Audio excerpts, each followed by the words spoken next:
इरमदम इरेकाई हियांगलमगाई असोमगी ओइना महैरोई तरुक खंगना हायर सेकेंडरी एग्जामिनेशन 2025 मैन क्लास 2 की एग्जामिनेशन है खंगना बसिदा पोजीशन होल्डर ओइना टॉप 20 की मनुंग यारकपदंगी मंगाल है ऑर्गेनाइजेशन हियांगलमगाई बेस तब ऑर्गेनाइजेशन असिना अखोई आंगांसिंग असिबु ओकपगी थौरम अमखक पांथोकचबनी मसिदे मरुन ओकदोइबा आंगांसिंग असि लांगबम जोयहनबा 4th पोजीशन हियांगलम तेराबिसक कांगोजम जोनिका चनु 15 पोजीशन करेक मखालिकाई राहुल एलांगबम 15 पोजीशन हियांगलम अवांगलिकाई एलांगबम मंगालेमा देवी 16 पोजीशन वबगाई तेराबिसक एलांगबम विकास सिंह 18 पोजीशन वबगाई तेराबिसक वायंगबम राहुल सिंह 18 पोजीशन हियांगलम मयालिकाई हारिबा आंगांसिंग असि ओकपगी थौरम अमखक पांथोकचबनी मदुगी ममीदु मयाम हाबे उहंजरकेको संगाम गुनिंद्र सिंह डायरेक्टर FNA मिटेक इम्प्लीमेंटेशन गवर्नमेंट ऑफ मणिपुर इकाई खुंदबु सरी बेबोन ओइगेदरिबसी एजुकेशन सिस्टम फगतना पुरप यारोय हाइबो अखरोमदुना मांगोइनरगा हाइरिबि एजुकेशन सिस्टम जिनो फरबदी चाफत लमदम सोइदना नोमगरप याय हाइबो वखलोम थमजरगा अखोई सिंजबा होबुनी council of higher secondary education Manipur न लौबा एग्जाम दा अखोई इरमदम असिदगी लाइबो Fadna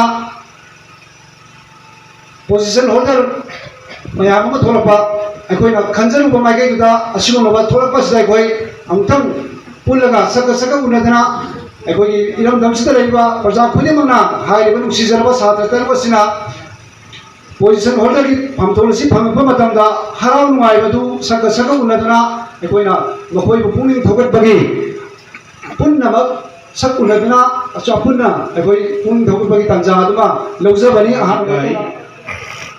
18 position holder Council of Higher Secondary Education Manipur examination prize presentation asibu tawinabui damakta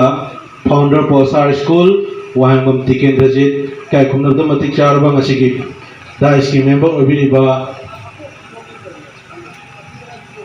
han asina ngasigi presentation asita wigani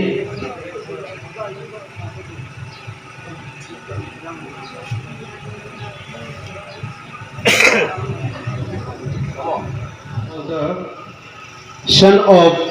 Wahangbam Mani Kumar and Wahangbam Ongbi Gatini Devi in Pin Science Academy Sangangai prize presentation asibu tawina bi damaka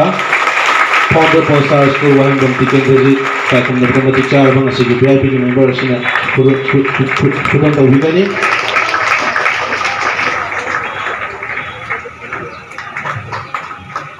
agachari 18 position holder asida presentation to bina bida makta sikta si member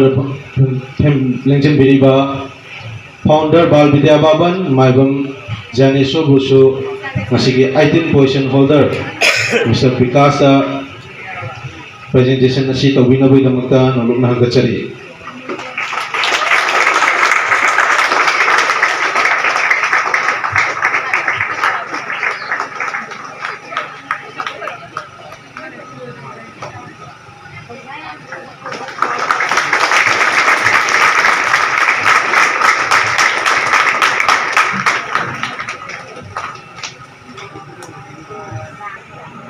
Bagai tiara bisa presentation to bina bina matang asigi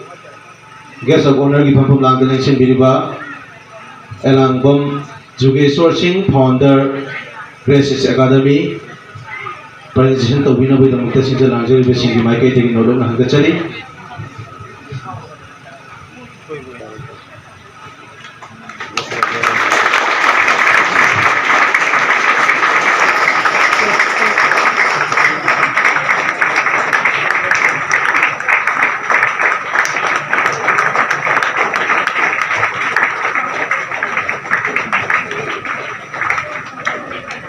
Matanda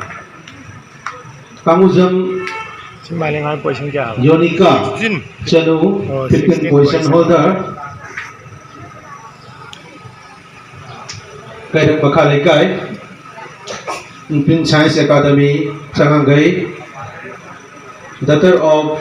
Kanguzam Kanta and Kanguzam Ongbi Joymati Devi nasigi presentation nasibu tawina bui tamakta Elangbam Rajan Singh ex Pradhan Hianglam GP stage सकता कखोचरी present तब ngमद्रगसु महाकु पोक्पीबा पोक्पा कामुजम कांतन ngasi mahaki lengjaniya oirba mana presentation asi lobiri pagachari Elangum Rahul Hyanglam Awang Leikai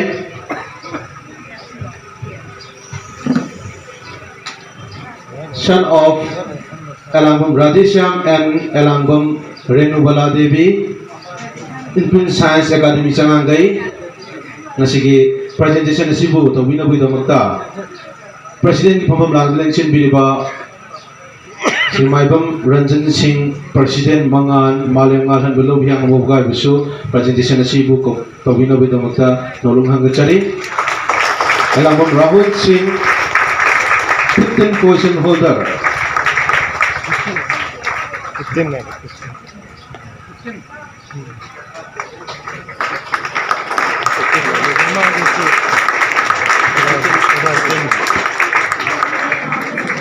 Johenba, Elangum Johenba, 4th position holder, Hyanglam Terapisak, son of Elangum Tomnau and Elangum Manilaima,